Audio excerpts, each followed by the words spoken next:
Perkembangan ijtihad yaitu bermula pada zaman Rasulullah. Pada zaman Rasulullah muncul suatu kasus ketika Rasulullah menyuruh Mu'adz bin Jabal ke Yaman. Sebelum Mu'adz bin Jabal ke Yaman, Mu'adz bertanya kepada Rasul, "Ya Rasul, ketika saya berangkat nanti ke Yaman, ketika ada suatu kasus hukum, bagaimana saya menentukan hukumnya ya Rasul? Kan Rasul jauh," katanya gitu kan. Nah, kemudian Rasul menjawab dan mengeluarkan suatu hadis di mana ketika ada satu kasus hukum, maka kembalilah pertama kali itu kepada Al-Quran. Kemudian ketika memang di Al-Quran itu tidak ditentukan, maka kembalilah ke hadis. Setelah di Al-Quran dicari tidak ada hukumnya, kemudian kedua di hadis. Ketika memang di Al-Quran dan hadis tidak ada, maka kamu berijtihadlah hasil dari pemikiran kamu, karena memang dianggap bahwa Mu'adz bin Jabal ini mampu untuk melakukan ijtihad. Selain dia mampu memimpin suatu pasukan atau suatu pemerintahan, Mu'adz juga mampu untuk melakukan ijtihad, sehingga Rasul menunjuk Mu'adz untuk tidak apa-apa di Al-Quran dan Al-Hadis tidak ada, tentukanlah sesuai dengan pemikiran kamu hukumnya, karena Rasul percaya bahwa Mu'adz memang berkemampuan untuk menentukan suatu hukum. Nah, yang kedua yaitu kasus sahabat.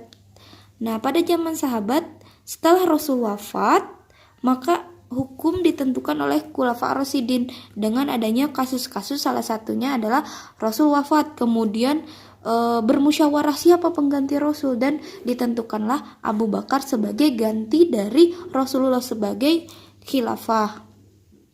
Kemudian yang kedua, pengumpulan Al-Quran. Pengumpulan Al-Quran yaitu pada zaman pertama kali pada zaman Umar, dan pembukuannya pada zaman Utsman. Nah, pada zaman sahabat ini dibagi menjadi dua. Pertama, Madrasah Madinah dan Madrasah Kufah. Madrasah Madinah adalah para sahabat yang menentukan hukumnya lebih banyak berdasarkan hadis, dinamakan Madrasah Madinah. Sedangkan sahabat yang menentukan hukum berdasarkan rayu atau pemikiran, lebih banyak pemikiran, yaitu disebut dengan kelompok Madrasah Kufah.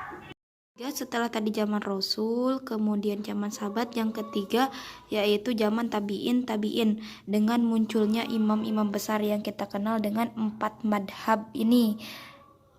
Itu pada zaman Hanafiyah yang dipimpin oleh Imam Hanafi pada tahun 80 Hijriah sampai 150 Hijriah. Yang kedua yaitu mazhab Malikiyah yang imamnya dipimpin oleh Malik bin Anas pada tahun 93 Hijriah sampai 179 Hijriah. Yang ketiga yaitu mazhab Syafi'iyah yang dipimpin imamnya oleh Muhammad bin Idris As-Syafi'i. Nama aslinya itu Muhammad bin Idris itu kakeknya, As-Syafi'i itu buyutnya. Jadi pada tahun 150 Hijriah sampai 240 Hijriah. Kemudian yang keempat, mazhab Hanabilah yang dipimpin imamnya yaitu Ahmad bin Hambal.